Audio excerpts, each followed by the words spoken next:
platicamos acerca de ese tema y hoy vamos a ver la segunda parte. Vimos pues algunos precedentes. Casi siempre procuro presentarles si les presento alguna doctrina, se dan cuenta, siempre les presento el Antiguo Testamento y ya vemos ahí sombras, como dice San Pablo, o precedentes de algo que había de venir.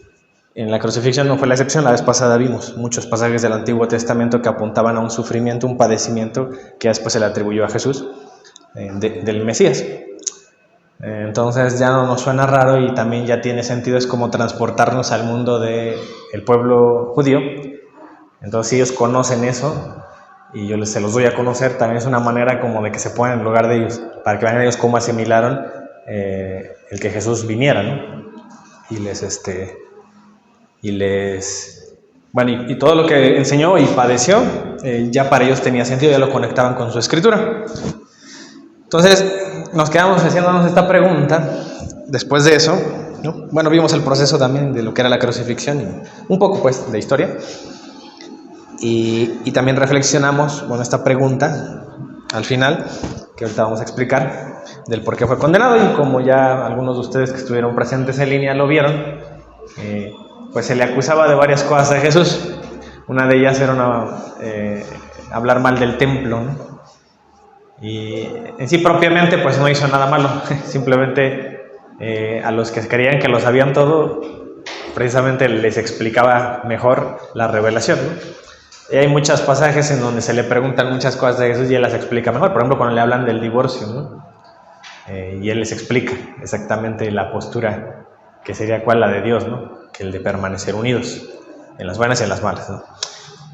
Y así algunas otras diálogos ahí que menciona el Evangelio que han tenido. Entonces obviamente iba a haber choques, porque aquí había problemas también de interpretación, de otros intereses, y pues Jesús venía como a enderezar las cosas y a darle un mejor entendimiento a la antigua ley, y ahora más, o abonado a la nueva alianza que él estaba haciendo, o iba a hacer.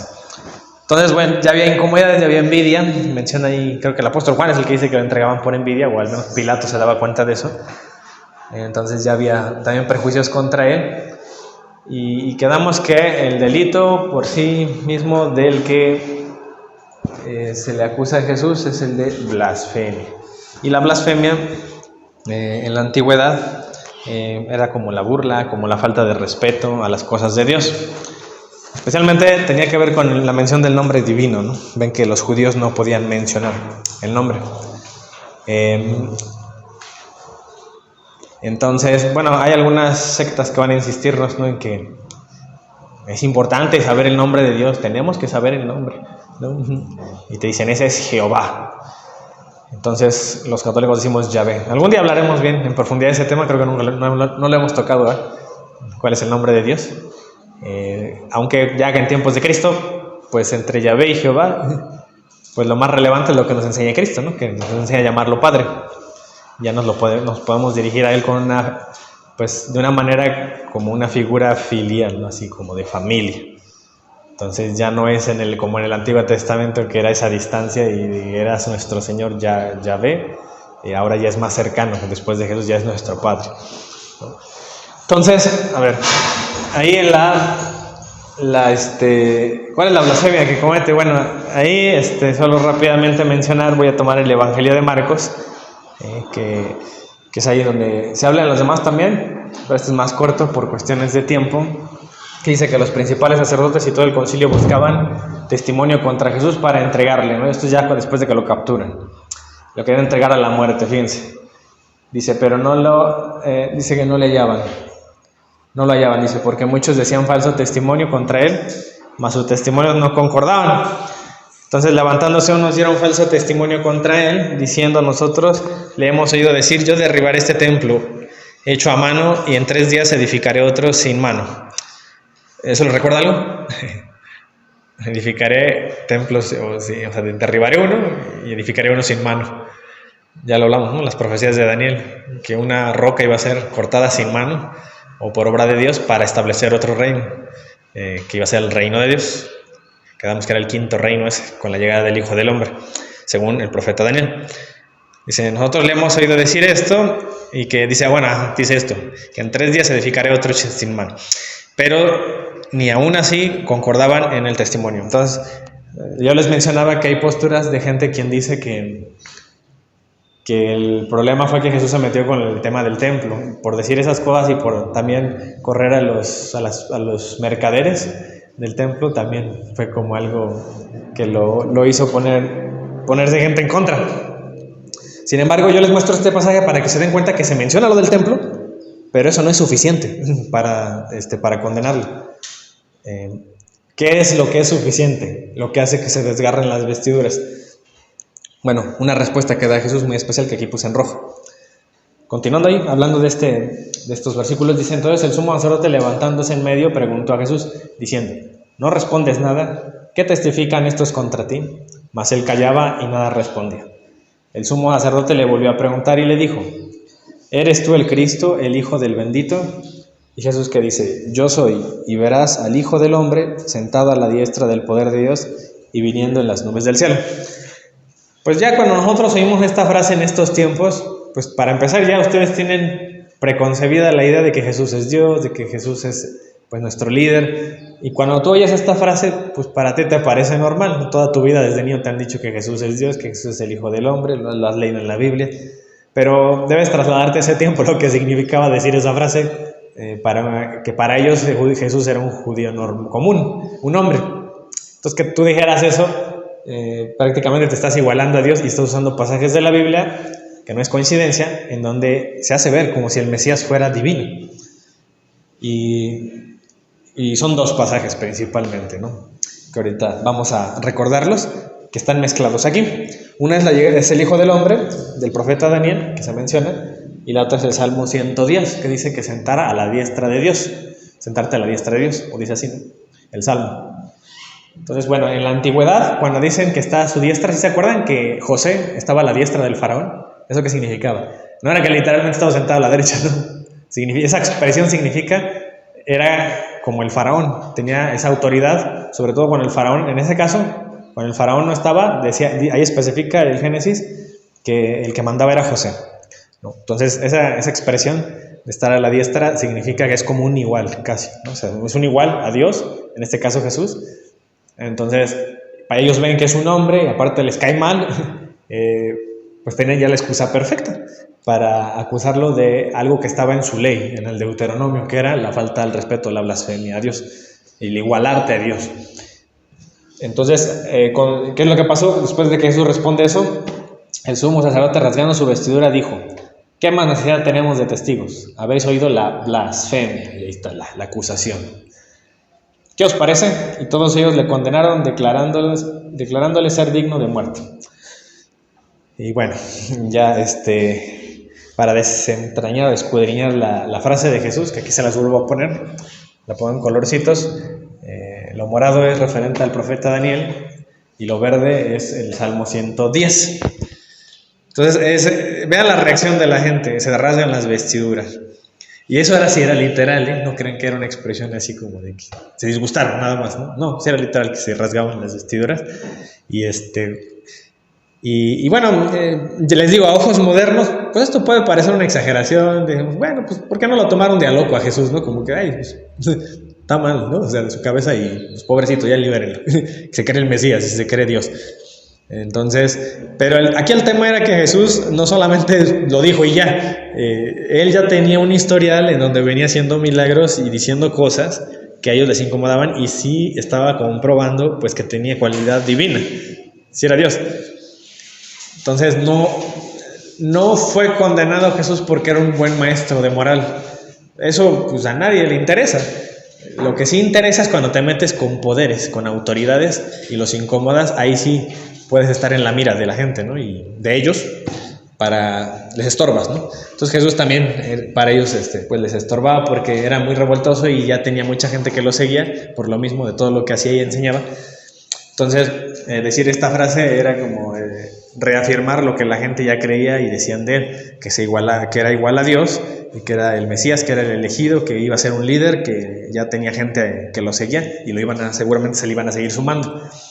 Entonces, miren, aquí esta frase que dice Jesús, la vimos ya con mucho detalle en las otras semanas, Pero está en Daniel capítulo 7, verso 13, dice: aquí con las nubes del cielo venía uno como hijo de hombre que vino hasta el anciano de días.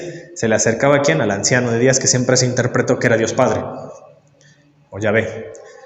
Entonces, para el judío es raro, porque como ellos no creen en la Trinidad, dirían, pues, ¿por qué el Hijo del Hombre viene entre las nubes del cielo? Como si fuera Dios, pero se le acerca a Dios. Entonces, ¿qué son dos dioses? No, no somos politeístas, siempre se insistió que solo hay un Dios, ¿no? Entonces, pero en el caso del católico sí encaja perfectamente esta descripción, porque está hablando de dos personas de la Trinidad, de un mismo y único Dios. Entonces, nosotros no tenemos ningún problema. La revelación para nosotros es correcta, coincide. Y también dijimos que esta frase, sentado a la diestra del poder de Dios, pues obviamente Caifás la entendía, sabía que se refería a un salmo, sabía que se refería a la profecía de Daniel.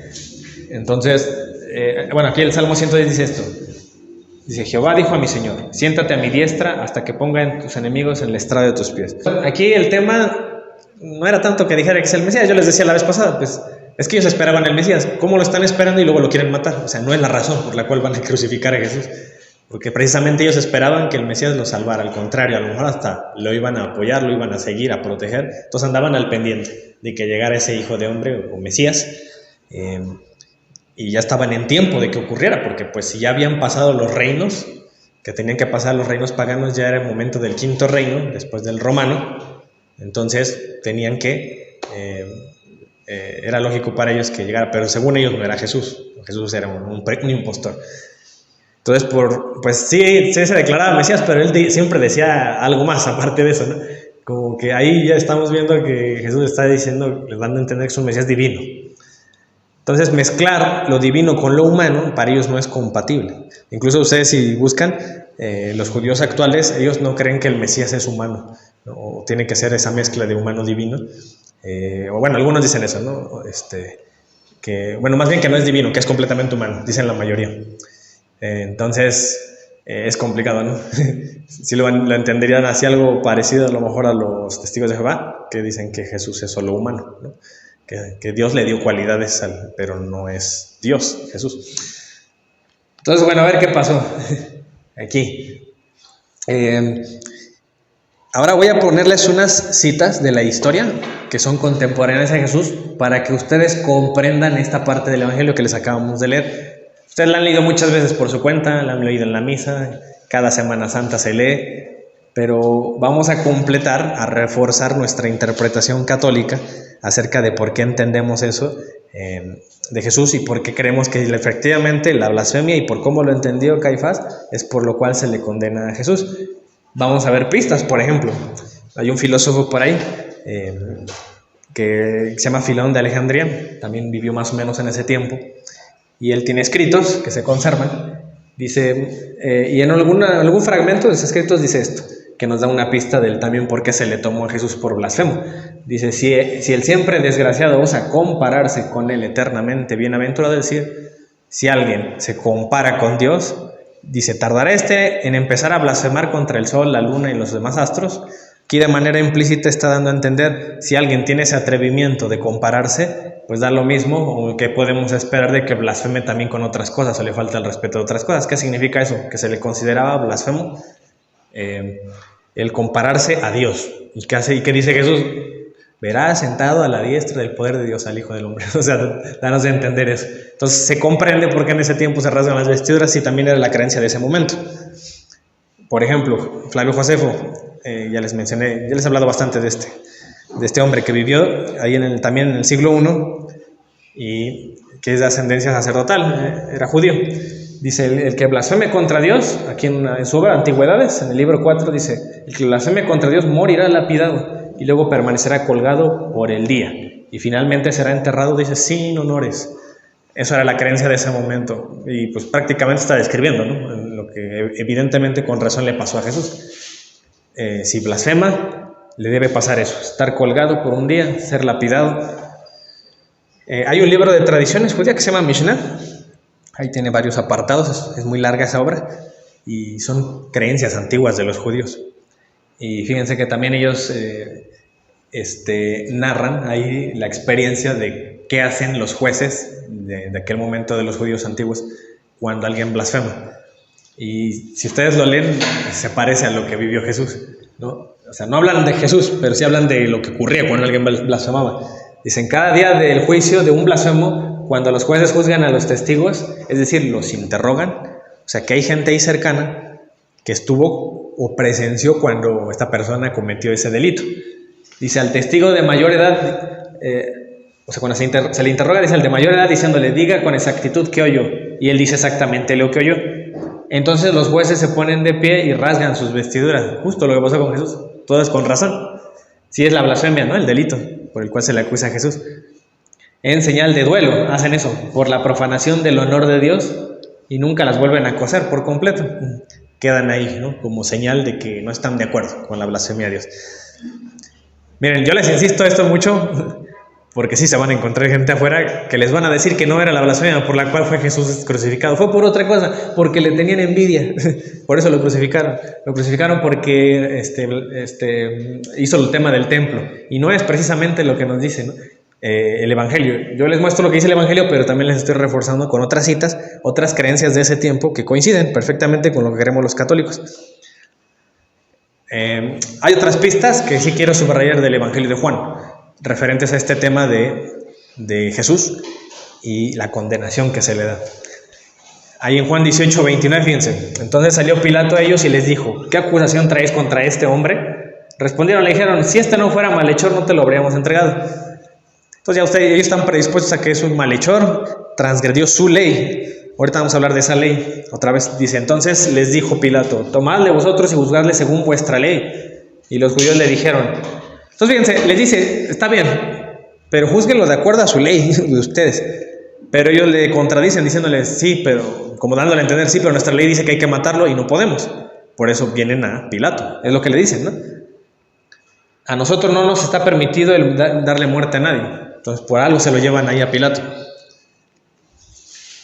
Más adelante dice, entonces Pilato salió otra vez y les dijo, mirad, os lo traigo fuera para que entendáis que ningún delito hay en él. Entonces, de acuerdo para él, para un romano que no cree en el Dios judío, de los judíos, pues bueno, para él solo está loquito Jesús, dice que le dicen rey, ¿no?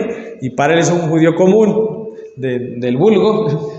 Y dice, no hay delito en él. Digo, en parte también por eso y en parte por lo que decía su mujer, ¿se acuerdan? Que su mujer le decía que en sueños había visto la inocencia de ese hombre y que no se metiera con él. Y probablemente estaba influenciado también por ella. Entonces trataba de no meterse en problemas con Dios o con ningún Dios, que él era politeísta. Dice, y salió Jesús llevando la corona de espinas y el manto de púrpura. Y Pilato dijo, he aquí el hombre. Cuando le vieron los principales sacerdotes y los alguaciles dieron voces diciendo, crucifícale. Pilato les dijo, tomadlo a vosotros y crucificarle, porque yo no hallo delito en él. Y los judíos que le responden, dicen, nosotros tenemos una ley, y según nuestra ley debe morir, porque se hizo a sí mismo hijo de Dios. Ese era el problema, el delito, el hacerse el Mesías divino, con esa característica. ¿Cómo ellos tienen una ley y no le pueden dar cumplimiento a esa ley? Porque acuérdate que ellos están sometidos por los romanos, no están solos, no son un pueblo libre. Entonces, dice, ¿ves que leímos? No nos es permitido matar a nadie, dice. Su ley sí dice que lo pueden matar, pero mientras estén con los romanos, con el dominio romano, no tienen esa autoridad ellos. Entonces era algo que no podían cumplir. Y le están pidiendo a Pilato, ¿no? Que lo condene. Es un delito para los romanos, ¿no? Y están pidiéndole que lo condene a muerte, por eso le dicen crucifícale, le están pidiendo eso a Pilato. Que haga valer eso. El tema aquí es que darle muerte a alguien al estilo romano es muy diferente al estilo judío, que es con piedras, ¿no? El estilo romano es, como es judío, es extranjero, es de clase baja, tiene que ser crucificado. Entonces eso era lo que ellos querían. Y los judíos a piedras, ¿no? El judío a piedras. Y ahorita lo vamos a ver, porque estuvieron a punto también de lanzarle piedras cuando hizo la misma blasfemia a Jesús, de compararse con Dios. Es como la pregunta que me surge, porque digo, por ejemplo, eso, ¿no? Y tienen una ley de ellos no lo pueden hacer y lo llevan con la intención de que lo hagan los romanos. Pero, por ejemplo, en este caso, ¿no? De que se va a morir a piedra o así. O sea, nadie nunca pudo morir a manos de los judíos. Sí. Siempre lo tenían que llevar a los romanos. Mientras estuvieran los romanos, sí. O sea, no fue siempre. Acuérdense que los romanos comenzaron en el 63 a.C., el dominio romano. Fue poquito después que acabó el tema de los macabeos, la gobernanza. Inmediatamente empezaron los romanos, 63 años antes de Cristo. Después nace Cristo y ya están sobre ese dominio romano, ¿no? Ya. Que si hubiera sido lapidado, Si no estuvieran los romanos, Jesús hubiera muerto a piedras. Entonces, hubiera sido así. Pero bueno, todo ya estaba acomodado para los planes de Dios, ¿no? Para la figura del Cordero crucificado en la Pascua, ¿no? Para las cosas de Dios, para que también muriera de una manera en la cual fuera muy gráfico y muy visible para nosotros y se nos quedara grabado seguramente el amor o su pasión que tiene por su gente, por su iglesia. Oye, y entonces, ¿el por qué fue condenado Jesús? Fue porque se hizo pasar. Igual a Dios. No se hizo pasar. Se dijo ser hijo de Dios, ¿no?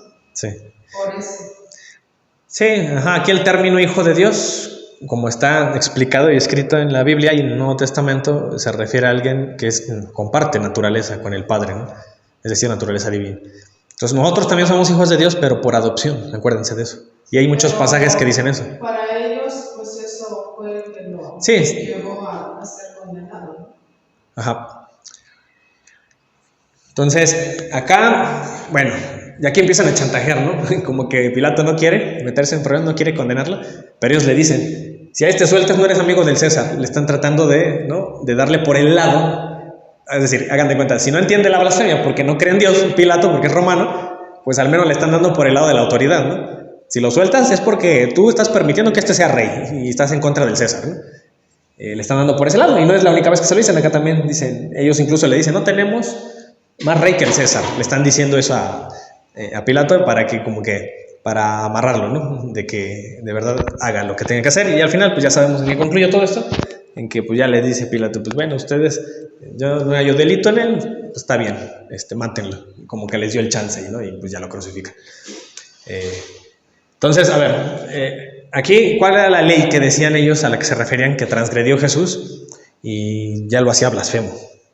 Era esta, en Levítico 24:14, dice, saca el blasfemo fuera del campamento y todos los que lo oyeron pongan sus manos sobre la cabeza de él y apedréenlo. Toda la congregación y a los hijos de Israel hablarás diciendo, cualquiera que maldijere a su Dios llevará su iniquidad. Y el que blasfemare el nombre santo, ¿no?, el nombre de Dios o de Jehová o Yahvé, ha de ser muerto. Toda la congregación lo apedrará, así el extranjero como el natural. Si blasfemara el nombre, que muera. Entonces, refiriéndose a esto, dicen, tiene que morir.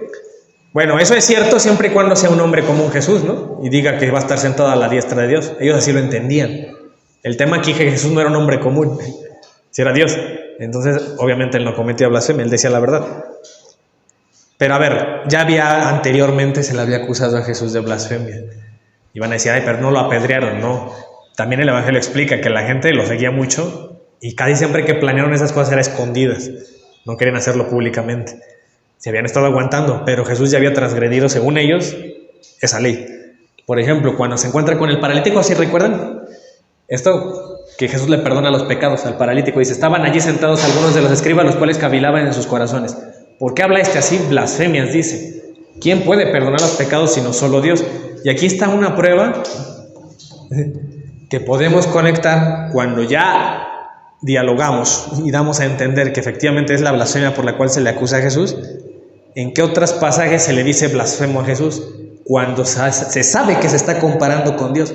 Entonces, miren, aquí la blasfemia es exactamente eso, compararse con Dios, hacerse igual a Dios. Entonces, aquí, bueno, para mí es irrefutable que cuando conectamos estas dos partes, estamos dando a entender clarito que Jesús dijo que era Dios y por eso se le condena. Porque para los incrédulos era una falta de respeto, los que no creían que era Dios. ¿Qué significa esto? Que Jesús es Dios y sí declaró algo. Dice, ¿qué dicen los testigos de Jehová? Es que nunca Jesús dijo que era Dios. Sí, al menos en su último momento lo dio a entender y lo podemos sustentar con todo esto. Se iguala a Dios, hay que matarlo, ¿no? De acuerdo a ellos. Entonces, ¿cuál es la prueba? El paralítico también se le había dicho ahí blasfemo. Otra, en Juan 10, aquí todavía es más claro, Juan 10:30. Dice, yo y el Padre somos uno. Entonces, ¿qué conlleva que alguien en ese tiempo diga esa frase? Yo y el Padre somos uno. Bueno, para un unicitario que dicen, son la misma persona. Aún ellos tendrían razón en el sentido de que se está declarando Dios. Pero para el trinitario, estamos diciendo que son dos personas de una misma esencia divina, ¿no? Entonces dice que, ¿qué entienden los judíos cuando Jesús dice esto? Los judíos volvieron a tomar piedras para apedrearle, como dice la ley del Levítico 24. Jesús les respondió, muchas buenas obras os he mostrado de mi Padre, ¿por cuál de ellas me apedráis? le respondieron los judíos diciendo lo que todos entendemos y lo que también la gente de ese tiempo entendía. Todos, menos las sectas que dicen que Jesús no es Dios. Después de 2000 años todavía, que se fundaron en tiempos de los apóstoles, vienen a decirte que ellos entienden mejor la Biblia y que Jesús no es Dios. Cosa que es absurda, porque vean, en este tiempo esa frase lo que significaba: por una buena obra no te apedreamos, sino por la blasfemia, la acusación de Jesús. Porque tú, siendo hombre, te haces Dios. Ese es el problema, te haces Dios cuando dices que tú y el Padre son uno. Te haces Dios cuando perdonas los pecados. Te haces Dios. Más claro ahí. Fíjate, está Sí. clarito ahí. Te haces Dios cuando dices que eres el Hijo del Hombre y te sientas a la diestra del poder de Dios. Te haces Dios, eres blasfemo en esos 3 casos. Pero llegó un punto en el cual la blasfemia ya fue para ellos cínica, ¿no? Ya Jesús se los dijo a todos abiertamente. Otros lo habían dicho, otros lo habían visto. Habían visto que se comportaba como Dios y que hablaba como Dios. Pero llegó un punto cúspide en el cual ya no se podía ocultar esa verdad y Jesús decidió decirla de sus propios labios: verás al Hijo del Hombre sentado a la diestra del poder de Dios. Entonces ya no es algo que se debe ocultar, ya llegó la plenitud del momento y hay que decirlo. Porque se acuerdan que también mencionamos eso, que Jesús trataba de ocultar su mesianidad al principio, porque sabía que se podía meter en problemas, pero llega un momento en el que sabe que tiene que afrontar eso y decir plenamente la verdad. A ver, entonces Jesús es condenado por quien dice ser, por eso. No es tanto que se metió al templo y tiró las mesas y todo esto, no, es que por quien dice ser fue la pregunta que hizo que le rasgaran las vestiduras. A ver. También les mencionaba algo interesante que también nos hace ver la crucifixión, y espero que a partir de ahora, cada vez que oren el rosario, meditemos los viernes los misterios dolorosos y hablemos de esos 5 misterios. ¿Sí se acuerdan cuáles son? El primero, la oración en Getsemaní. Segundo, Misterios. ¿Un misterio? ajá, la flagelación, La coronación de espinas. Jesús cargando la cruz y la resurrección. Bueno, ahora, a partir de ahora, que meditemos, porque eso es el rosario, meditar, invitar a María que esté con nosotros orándole a Dios.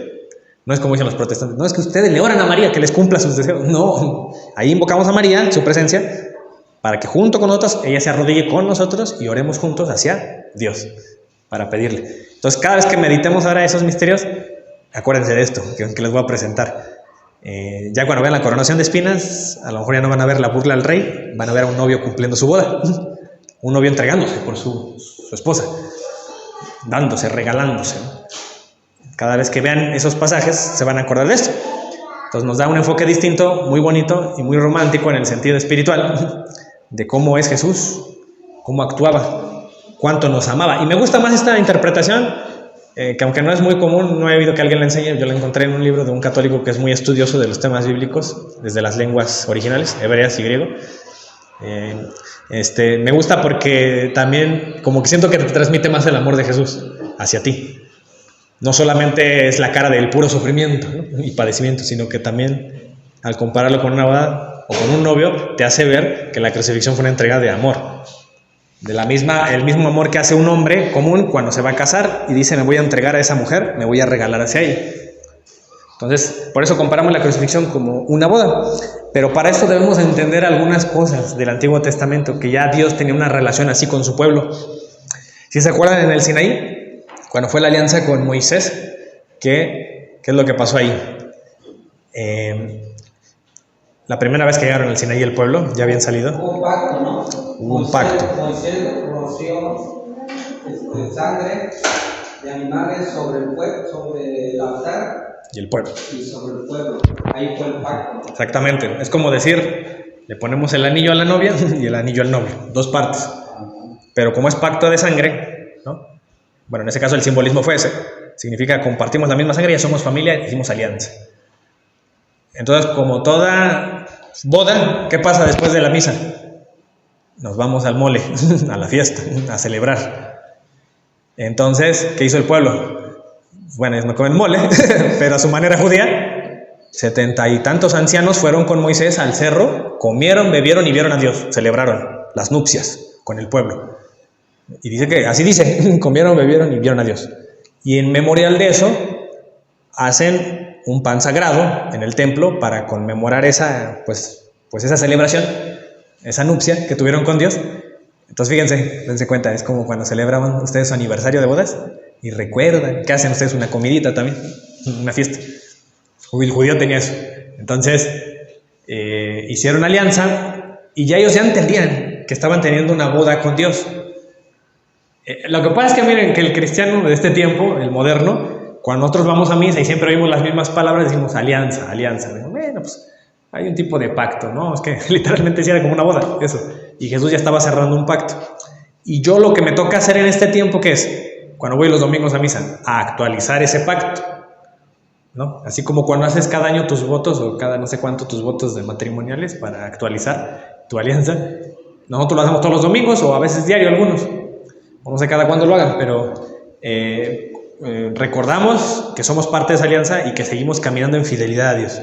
Hay veces que no se puede porque caímos en alguna infidelidad, que volvemos a pecar, pero bueno, ya es tan misericordioso Dios que nos dejó el sacramento de la reconciliación para confesarnos y volver al camino.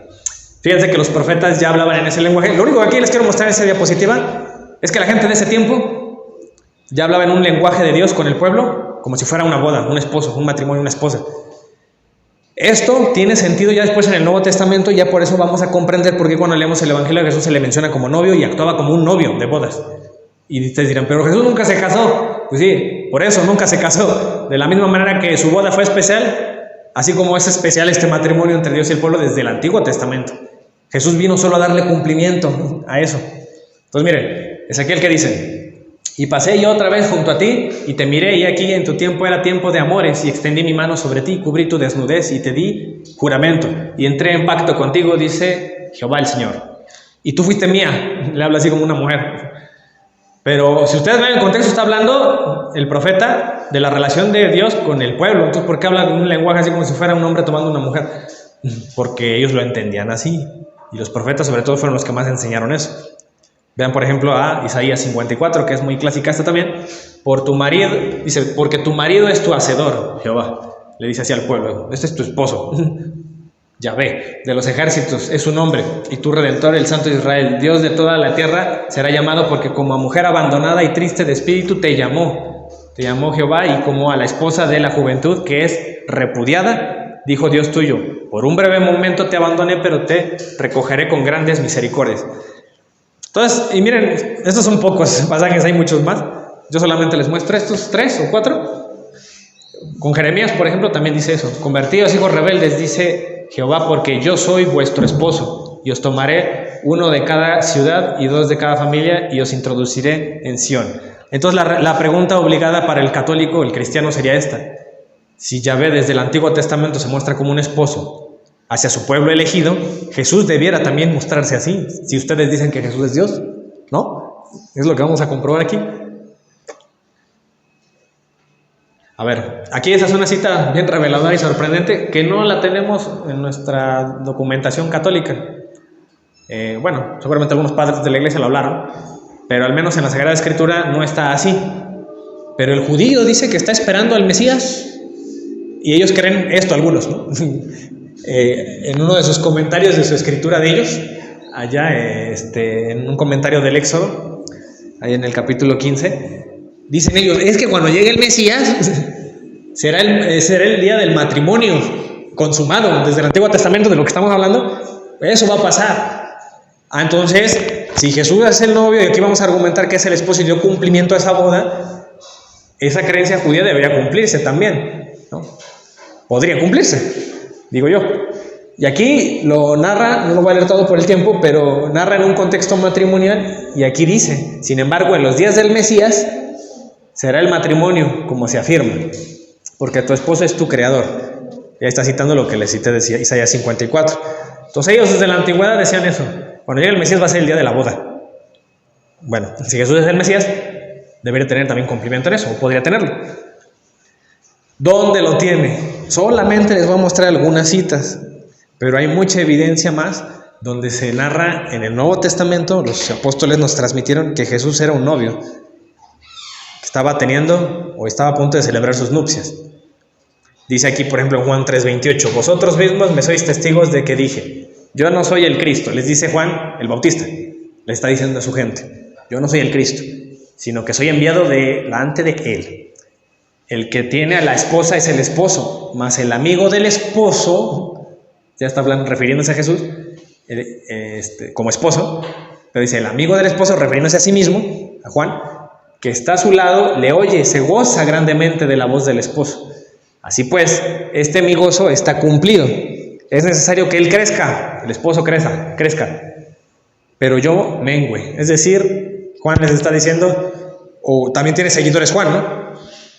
Porque predican las buenas nuevas y dice que el reino está cerca, los bautiza, les dice arrepiéntanse de los pecados, dice, pero no me vean a mí, vean al esposo, yo solo soy el amigo del esposo, él debe crecer y yo debo menguar, disminuir. Juan Bautista se describe como que es el amigo del esposo, ¿no? Y el esposo, pues obviamente, va a ser Jesucristo. Exactamente, ya ahí está estableciendo una jerarquía, está diciendo que alguien es más importante que él. Entonces, cuando él se dice amigo del esposo, el judío ya lo entiende, ustedes a lo mejor no, para ustedes es cualquier amistad.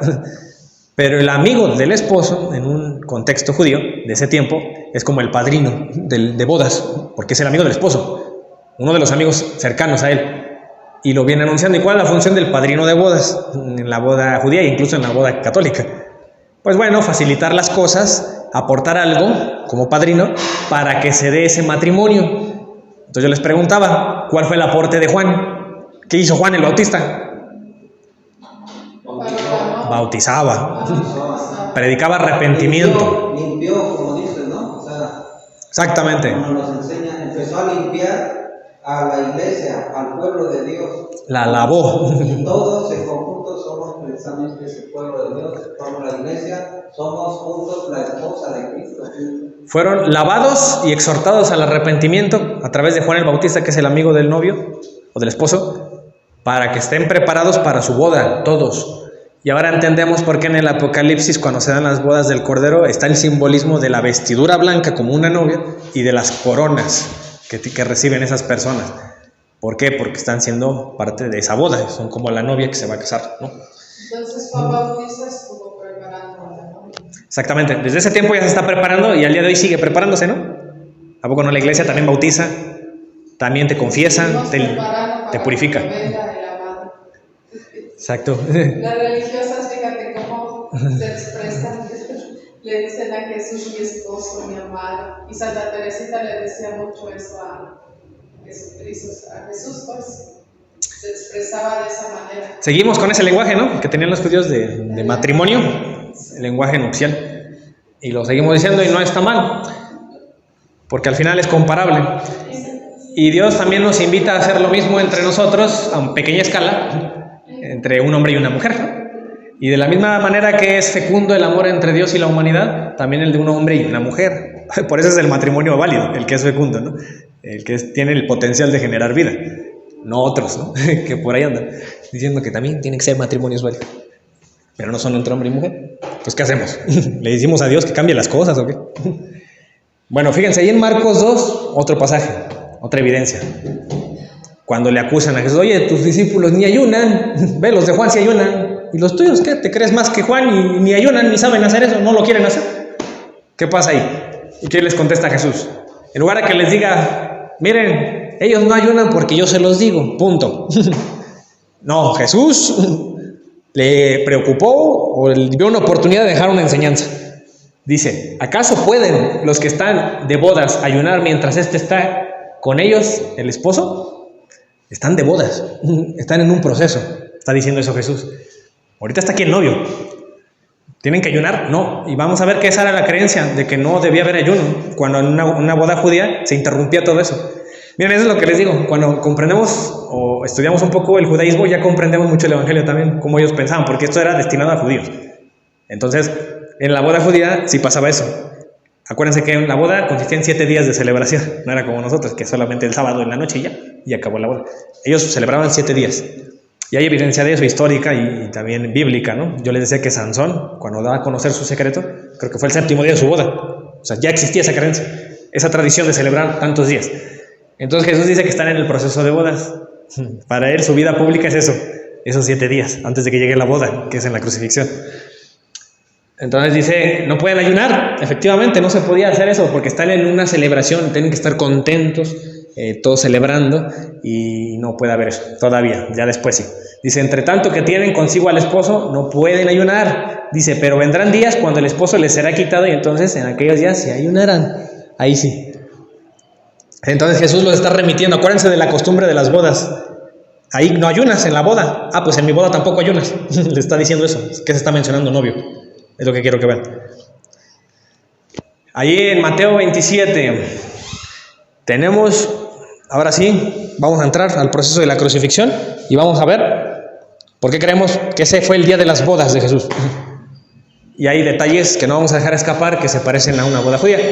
Y ustedes podrán pensar, bueno, Diego, dijiste que las bodas son alegría y no hay ayuno. ¿Por qué esta boda en especial es de mucha tristeza?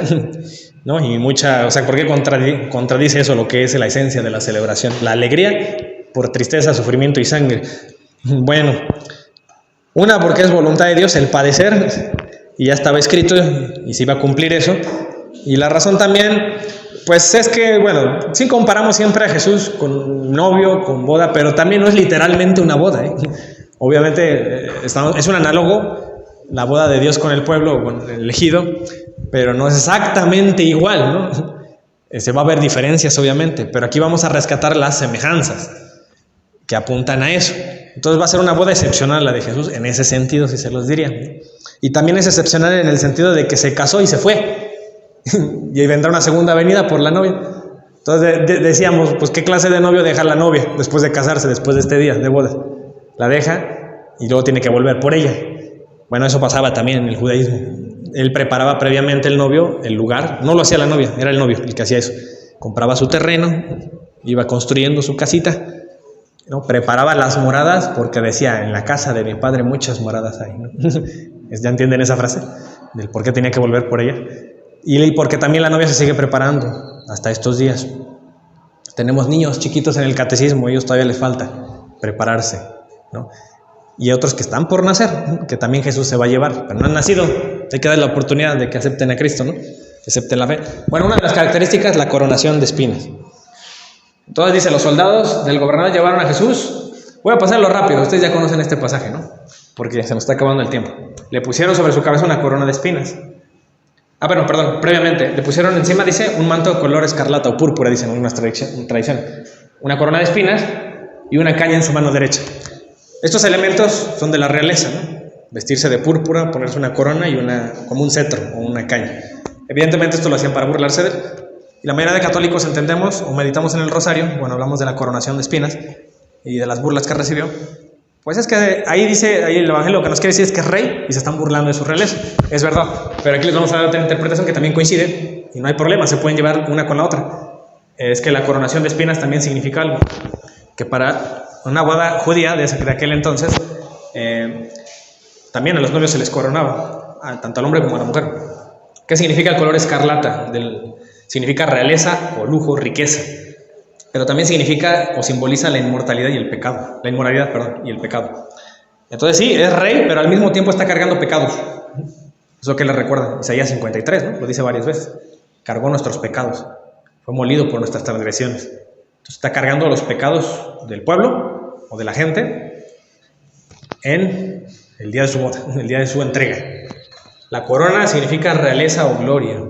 Y ahí lo vemos. Ahí les muestro algunos pasajes que pueden explicar ese simbolismo. Tanto el color escarlata como la corona y la caña en la mano, pues va a significar también realeza, poder o el cetro, ¿no? De un rey. Entonces no solo los reyes usaban corona, también los novios judíos portaban una corona el día de su boda. ¿Y dónde está ¿Dónde está la evidencia de esto? Lo podemos ver en la misma Biblia, que los novios cargaban corona. Está en el libro de Cantar de los Cantares. Cantar de los Cantares, en el capítulo 3, verso 11, dice: Salid, oh doncellas de Sión, y ved al rey Salomón con la corona con que le coronó su madre el día de su desposorio y el día del gozo de su corazón. Entonces, cuando se casa a Salomón, tiene una corona que le colocan en su boda. Entonces, de manera análoga dijimos, Jesús es como se le compara a Salomón, es el hijo de David también, pero es un mejor Salomón. Entonces es una mejor boda. Con razón Jesús dice aquí, ¿no?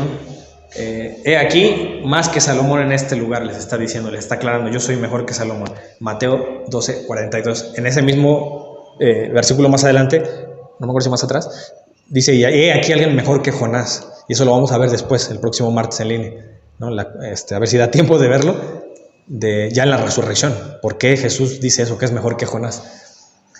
Entonces, acá dice que la coronación, bueno, también hay otros documentos.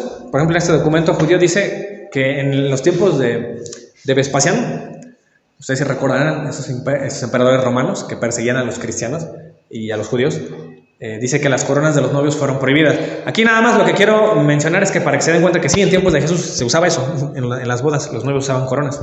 Entonces, a ver, el novio judío significa eso, que cuando se casaba un novio era rey por un día, con la diferencia de que Jesús sería rey, novio y rey, pero por la eternidad. Otra era la túnica sin costura.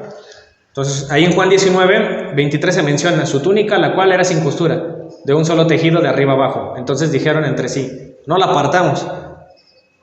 No podían cortarla porque perdía su función, ¿no? Era una sola pieza. Entonces decidieron conservarla intacta, pero dice, echemos suerte sobre ella a ver de quién será. Esto fue para que se cumpliese la escritura. ¿Cuál? Juan nos está citando el Salmo 22, verso 18, donde se repartieron sus vestidos y echaron suertes. Y bueno, ¿esto qué tiene que ver? Y ya lo hemos dicho varias veces, cuando vimos los pactos dijimos que esta túnica representaba cómo se vestía un sacerdote. Y decimos, por eso Jesús es sacerdote, rey y profeta. Y nosotros en nuestro bautismo también somos sacerdotes, reyes y profetas, ¿no? Lo que nos menciona el sacerdote cuando nos bautiza. Entonces, digamos que Jesús nos va a traspasar esa parte, a partir de él. Pero aquí sí es verdad que se le asume como un sacerdote, pero hay otra característica del novio judío, en que se le vestía como sacerdote. Entonces no nada más es la interpretación de que es sacerdote, sino que también es novio al mismo tiempo. La vestidura sacerdotal una característica era que no se rompía. Y aquí solo les voy a mostrar evidencias, tanto en Éxodo 28, donde se menciona la vestimenta del sacerdote, dice cómo es, dice que era de una sola pieza, dice para que no se rompa.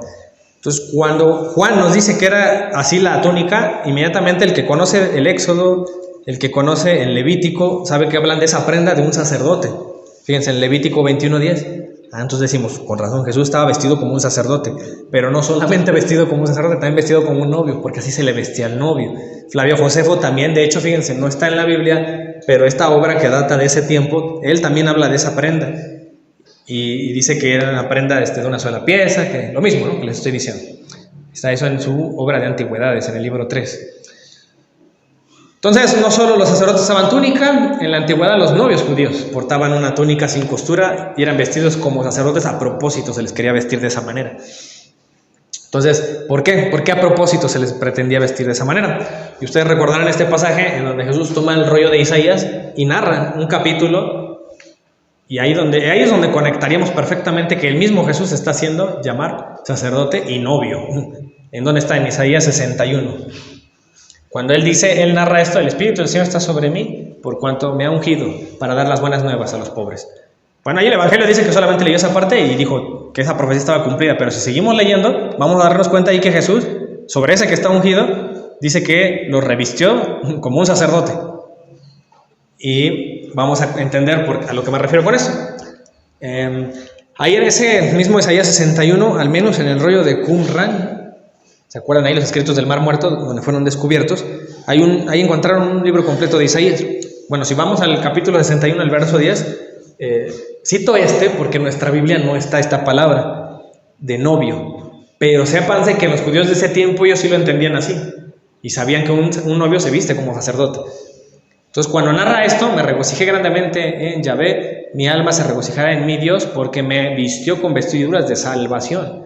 Con manto de justicia me envolvió, como el novio se adorna como sacerdote. Y no solamente lo dice ahí en los escritos de los esenios, ahí de Qumran, también lo dice un targum judío que habla del mismo pasaje. Que los targumes, acuérdense que son documentos cortos donde se hablan interpretaciones de lo que ellos entendían de la escritura. Cuando ellos hablaron de Isaías 61, verso 10, también se le llama así, como un novio feliz en su cámara nupcial. Cámara nupcial, acuérdense, no lo olviden, porque lo vamos a hablar ahorita. Y como el sumo sacerdote que se cubra con sus vestiduras. Entonces, ¿cuál era la razón por la cual el judío pretendía que el novio que apareciera un sacerdote? Precisamente era por la cámara nupcial o dosel nupcial, un cuartito que se armaba ahí el día de la boda y ahí se hacía la ceremonia. ¿Por qué? ¿Eso qué tiene que ver? Por lo que va a ser el novio, y un sacerdote es algo parecido. Va a establecer alianza, ¿no?, con Dios. Entonces el novio lo va a hacer con su novia, con su esposa, pero el sacerdote ¿con quién lo hace? Entre Dios, representando a Dios con el pueblo, ¿no?, como intermediario. Entonces, si el novio va a entrar a un tabernáculo, ¿no?, llamado dosel nupcial o cámara nupcial, debe vestirse para la ocasión, como sacerdote, como un sacerdote lo haría. Entonces miren, aquí les pongo una cita también de la Mishnah, de un comentario que se hace ahí, y dice que esa cámara nupcial debe parecerse a un santuario, al tabernáculo de Moisés.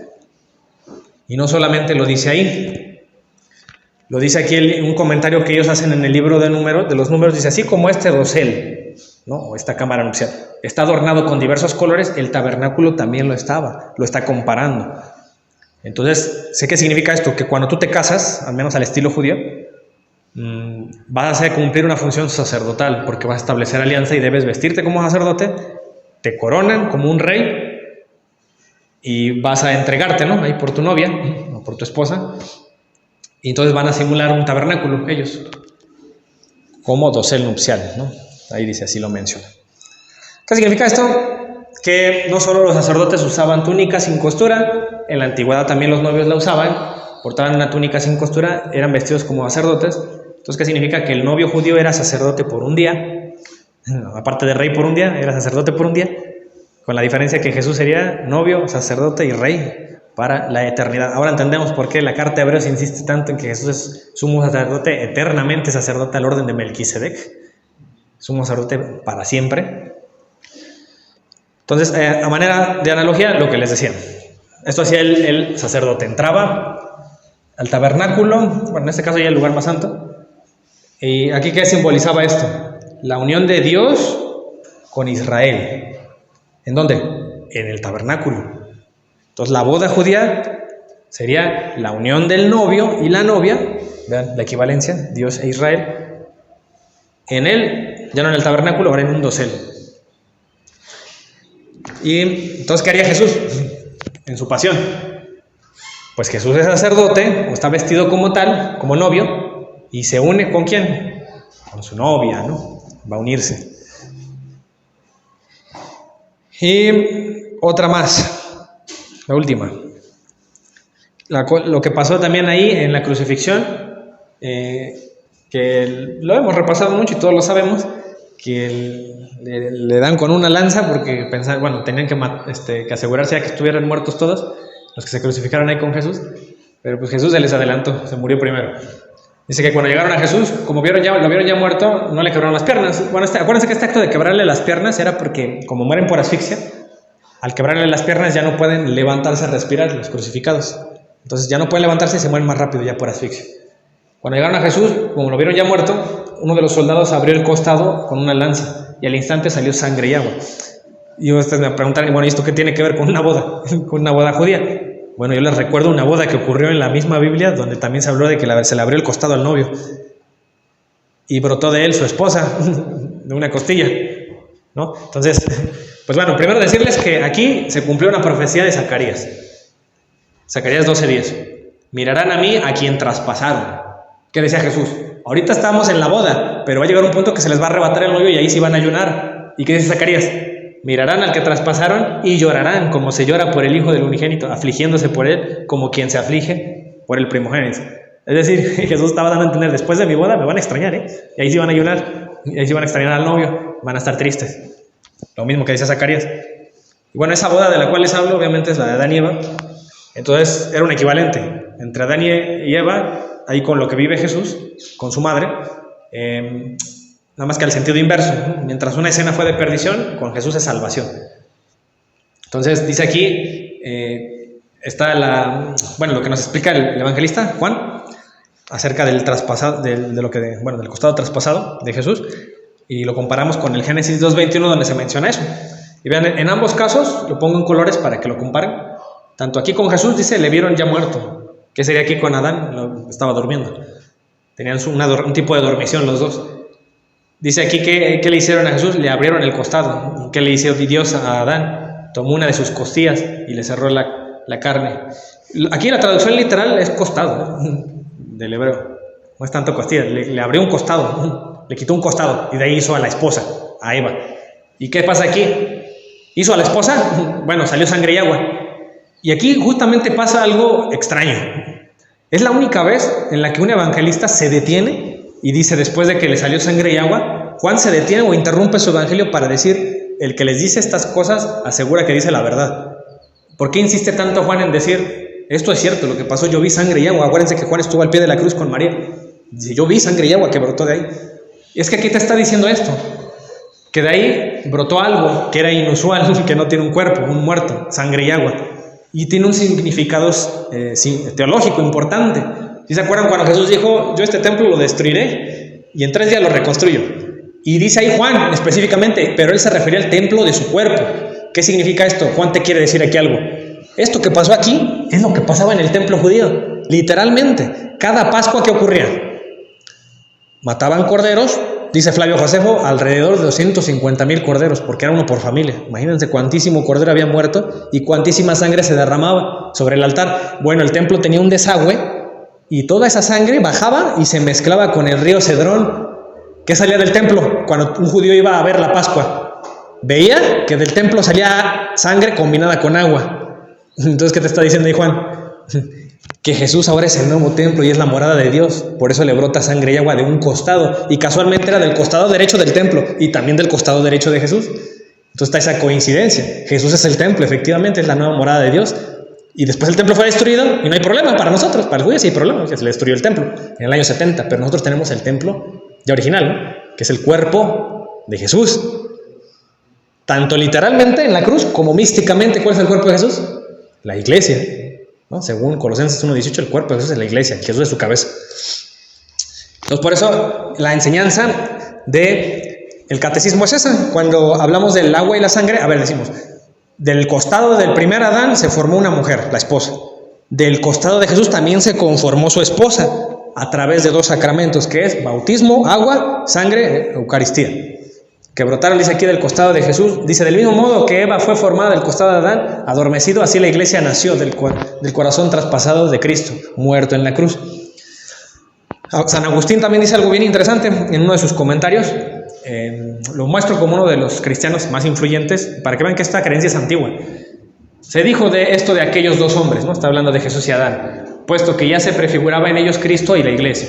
Luego, si Adán era figura del que había de venir, como del costado del que dormía fue hecha la mujer, así del costado del Señor que dormía, es decir, del que moría en la pasión, al ser herido con la lanza en la cruz, brotaron los sacramentos con los que formó la iglesia. De su futura pasión, dice así en otro salmo, yo me dormí, tomé el sueño y me levanté porque el Señor me sustentó. Luego, por el dormir se entiende la pasión. Eva fue formada del costado del que dormía, y la iglesia del costado del que padecía. Ahí están las 2 esposas, los 2 matrimonios, Adán y Eva, y Jesús y su iglesia. Ahí San Agustín hace precisamente esa fusión de las citas que nos está dando, ¿verdad? San Agustín. Entonces, ya para finalizar con esta diapositiva, efectivamente eso enseñaban los apóstoles. Lo podemos ver, por ejemplo, con Pablo, que cuando menciona la relación de Jesús con su iglesia, menciona sangre, pero también menciona agua. Lo hacen 2 pasajes diferentes. Por ejemplo, a los Efesios dice, maridos, amad a vuestras mujeres así como Cristo amó a su iglesia. La está comparando con un matrimonio. Está diciendo, por eso ustedes ámense, esposo y esposa. Así como Cristo amó a su iglesia y se entregó a sí mismo por ella. Aquí está la entrega.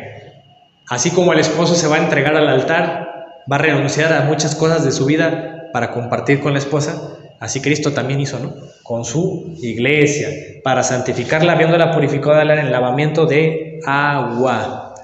Entonces deben entender que también la novia judía se lavaba previamente a la boda, igual que Juan el Bautista lavaba a la novia, y se seguirá lavando, ¿no? Ahora con el bautismo cristiano.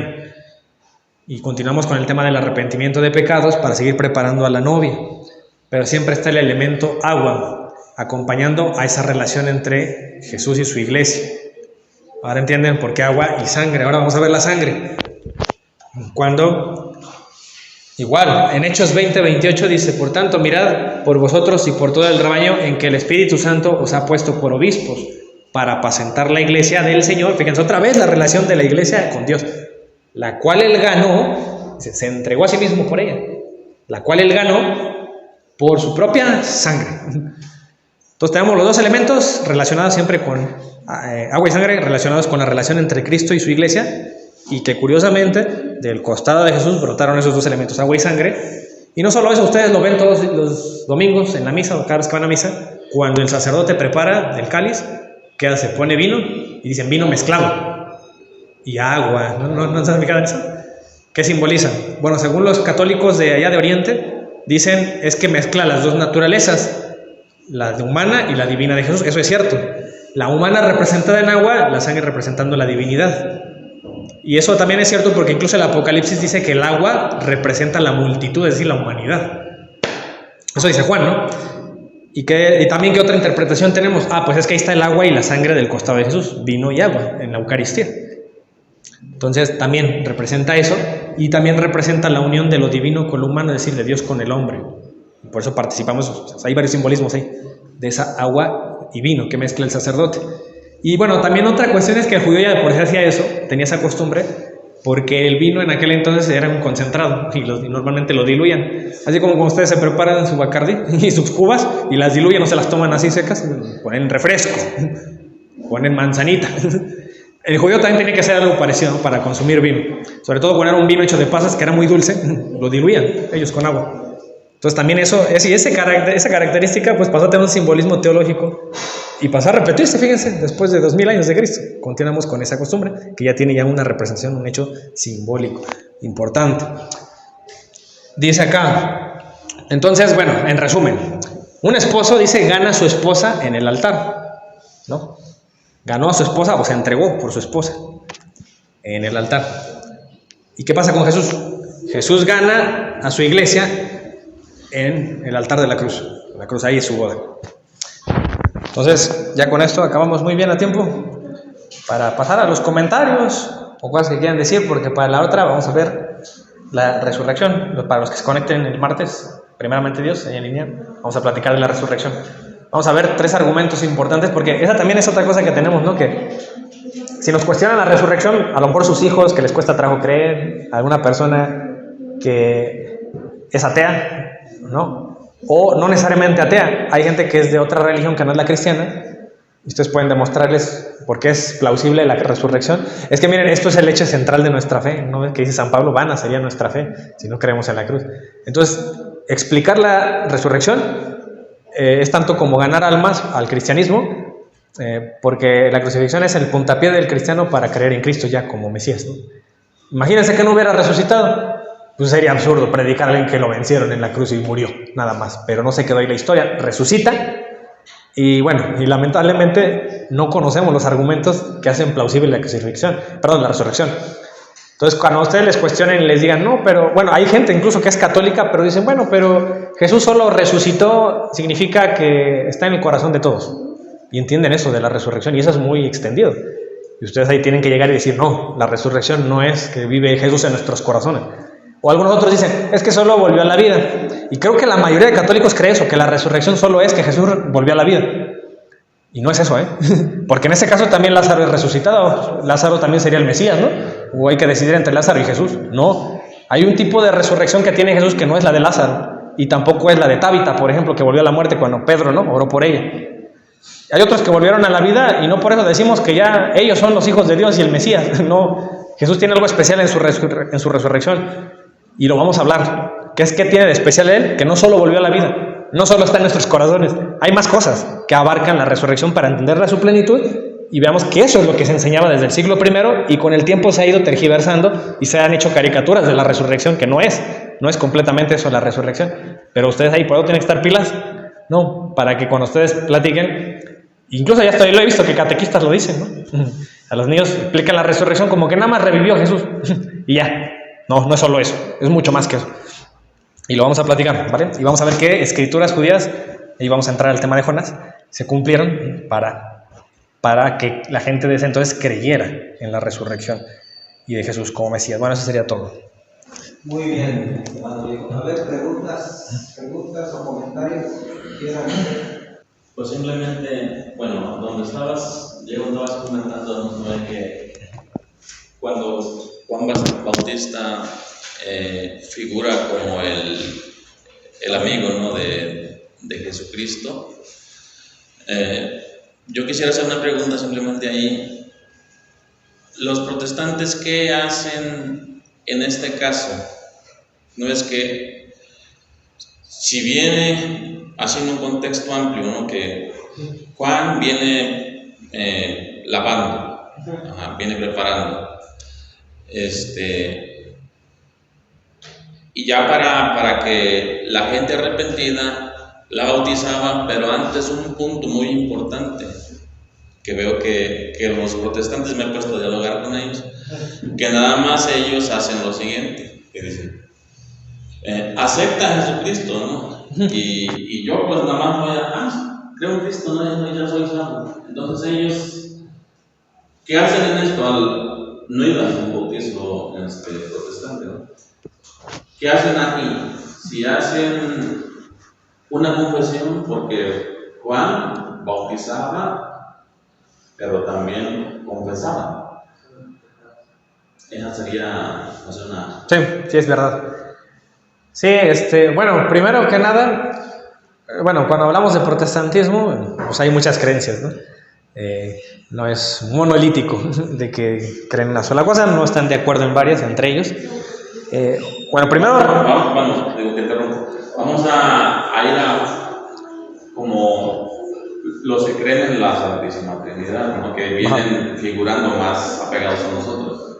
Sí, por ejemplo, el Evangelio de Marcos, ahorita mencionas, desde el capítulo 1, que menciona el bautismo, o sea, cuando Juan Bautista predicaba y bautizaba, sí menciona que confesaban sus pecados, ¿no? La verdad es que sí menciona una confesión, para lo cual ahí ya queda claro que sí debe haber confesión. Aquí el tema es que ellos van a decir, no, pero no dice que lo confesaban a un hombre. Dice, nada más dice, confesaban sus pecados, pero podían hacerlo mentalmente. Venían confesando los pecados. Venían confesando, pero ahora un protestante, yo lo he oído, a veces ellos entienden de que sí, venían confesando, pero venían en su mente pensando en los pecados. Así ellos dicen, se la sacan con eso, ¿no? No, porque si vamos a lo literal y hacemos una obra, pues sí, una obra de todo, vamos a poner nosotros. Tú eres Juan, sí. Vamos a ponernos que él va a echar punta, ¿no?, conversarse, o va a bautizarse. ¿Qué va a hacer? Mira, yo sabes ahí cómo lo explico eso, porque sí creo, como tú, que es hacia un hombre. Yo diría, pero entonces, ¿por qué, cómo Marcos sabía eso, que lo hacían, si lo hacen mentalmente? O sea, evidentemente era porque había un signo físico de que lo hacían, y por eso escribió Marcos, ¿no? Confesaban sus pecados, yo vi que confesaban sus pecados, pues exactamente, porque ellos lo iban diciendo, era público, se lo decían a Juan, confesaban sus pecados, por eso quedó escrito incluso, ¿no? Es que incluso te puede hacer pensar, eso mismo que están hablando, de que no es que a todo el mundo lo bautizara tampoco, porque si no, no tendría sentido. O sea, basta, ponen el agua y ya no. O sea, y como todos los sacramentos que tenemos, que tú te acerques a un sacramento es porque justo ya hay un compromiso y en tu mente, ok, digamos, primero nace en ti, pero como decimos, lo tienes que manifestar de alguna manera. No es como que, ay, sí, Dios y yo y ya me perdoné, o sea, no, ¿verdad? Y quiero pensar yo que a lo mejor no bautizaba a todo el mundo, o también era ese como alguna... Sí, o sea, obviamente alguien que se va a entregar a echarse agua, por así decirlo, es con una convicción de algo, ¿no? No nada más, porque sí, cualquier ateo diría, pues nada más se están mojando, se están bañando, pues me da igual, ¿no? Pero alguien creyente obviamente aceptaba una predicación de Juan, que predicaba el arrepentimiento, ¿no? Estaba preparando a la gente. Bueno, otra que tienen, pues ven que los protestantes tienen un dogma. Dicen ellos, no creemos en dogmas, pero sí, creen dogmáticamente en la sola fe. Por lo tanto, ellos dicen, es que basta con que ya tú aceptes a Jesús y tengas fe en Él, no tienes nada más que hacer, ya eres cristiano, ya perteneces al cuerpo de Jesús. Entonces, ellos van a decir, con eso ya quieren refutar todos los sacramentos, no es necesario ni bautizarte. Para ellos es más importante eso, la confesión pública de que creo en Jesús, ya levanté mi mano y ya, soy cristiano. Entonces, eso obviamente contrasta con nosotros que sí creemos en lo sacramental, con lo que enseñó Jesús. Y dijo, vayan y bauticen a todos. O sea, esa es una enseñanza imagínense, muchas cosas les pudo haber dicho Jesús cuando iba a ascender al cielo, pero él le preocupó el bautismo. Esa fue su última frase del Evangelio de Mateo en el capítulo 28, ¿no? Donde les dice, vayan, prediquen, bauticen, enseñen todo lo que yo he mandado, yo, lo que les dije, vayan y bauticen, no dejó pasar el bautizo. Entonces es importante, no nada más es una obra cualquiera, como algunos demeritan, no, pues es que es una obra, no importa, lo que importa es tu fe. No, es que ahí dice, y aclara, el que crea y se bautice, dice Marcos, será salvo, y el que no, será condenado. Hay una condición ahí para Jesús: si no te bautizas, serás condenado. Entonces es importante el bautismo. Otra, que también es una confusión que ellos tienen, y que también nosotros tenemos que tener clara, y ya la hablamos cuando hablamos del bautismo. El bautismo de Juan no es el bautismo cristiano. ¿Sí se acuerdan que hay varios pasajes donde dice, pero tenían el bautismo de Juan? Sí. Entonces, el de Cristo es otro. Espíritu. ¿Por qué les digo esto? Porque puede ser que cuando ellos hablan de Juan y el bautismo, ellos mezclan. Y ellos piensan que es el mismo bautismo que trae Jesús. No, porque de hecho el de Jesús es el trinitario, ¿no? El de la nueva alianza. Por eso se abren los cielos, ¿no? Y se ve a Jesús, el Hijo, el Espíritu Santo como paloma y la voz del Padre. Juan mismo lo dice, vendrá uno que los bautiza, uno más. Exactamente. Traerá otro bautismo. Bautizará con su espíritu, o sea, él mismo lo expresa. Entonces, hablar del bautismo de Juan no es buena cita para hablar de nuestro bautismo ahorita, porque son bautismos distintos, ¿no? Entonces, eso por otro lado, dentro de lo que mencionabas.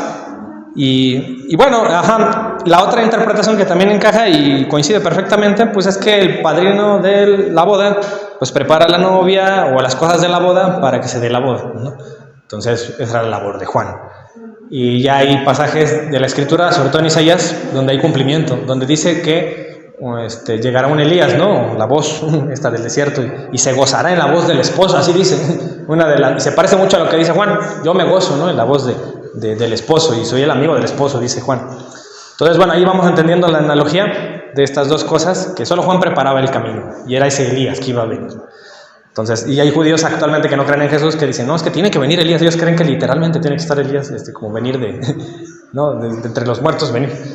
Y Jesús les aclara, pues ya vino él, ya preparó el camino, y dice, pues lo tiraron de loco. Y yo estoy aquí con ustedes y también dicen que demonio tengo, les dice, ¿no?, les reprocha. No ven, pues, ¿no? No sé si alguien quiera también seguir comentando algo más referente a este tema. A lo mejor ahorita lo de la confesión lo aprecian seguramente, digo, en nuestro caso lo hacemos con un sacerdote, ¿no? No sé si en algún lugar lo hagan público, pero lo que quiero decir es que también algunos protestantes o otras personas, aunque no necesariamente protestantes, pero que no creen en la confesión, dicen, como hay una palabra de la Biblia que dice que enciérrate en tu cuarto y no sé qué, o sea, la valoración, ¿no? y como que pues con eso ya también es suficiente. Sí, el problema de eso, que yo veo muchos problemas ahí, ¿no? Una, de hecho, ellos son los que más públicamente oran, ¿no? Hasta más que los católicos afuera, en la calle, y andan ahí hasta con un altavoz, ¿no? Ellos te van a decir, no, nosotros andamos evangelizando como Cristo mandó a evangelizar, ¿no? Bueno, está bien, pero también oras, ¿no? Entonces, ¿cómo está eso de que también hay que orar en nuestro cuarto? O al menos es lo que más nos reprochan a nosotros, o a la gente, cuando quieren tumbar las obras, ¿no?, de los católicos. Y es que ustedes dicen que las obras salvan, y quieren tumbarlas diciendo que toda la cuestión es privada con Dios, nada más. Entonces, aluden a este tipo de pasajes, uno de varios, ¿no? El otro problema que yo vería es que también no tendría sentido congregarte si eres protestante, porque si todo es en tu cuarto y toda esa parte y tú solo con la Biblia, pues no te congregues, hazlo todo por tu cuenta. Y no es broma, pero yo he visto muchos en YouTube protestantes que enseñan eso, y dicen, es que no hay que ser salvo, o sea, no es cuestión de salvación el congregarte. Y dicen ellos eso públicamente: yo no me congrego en ningún lado, yo estudio la Biblia. No se congrega. El único pasaje que habla de congregarse o no dejar de congregarse es en Hebreos, ¿no?, en la carta de Hebreos.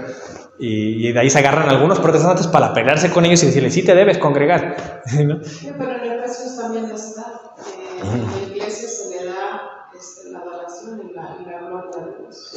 Sí, pero acuérdate que el protestante, el concepto de iglesia que ellos tienen es que tú ya formas parte, ya no es con creer en Jesús. Que nosotros, como la verdad que estamos acá, que comenzamos otra iglesia, ¿no? Así ellos. Es que, ellos dicen, es que ya perteneces a la iglesia solo con creer en Jesús. Sí. No entienden la iglesia como nosotros, que no tenemos otro concepto. Visible. Nosotros sí creemos eso, de que una vez bautizados ya formamos parte, pero también creemos que la iglesia es visible, no solo invisible, las dos, ¿no? Sí. Y ellos no creen que sea visible, creen que es invisible. Bueno, aquí la cuestión es que estamos invitados a reunirnos en comunidad Sí. Hacer comunidad con la iglesia, acercarnos a la máxima adoración de Jesucristo, a la comunión, a la Eucaristía, porque esa es nuestra fe y en eso, pues nosotros los católicos nos congregamos y creemos en la Eucaristía, el mandato que nos dejó Cristo, reunirnos en la iglesia y participar de su cuerpo y de su sangre.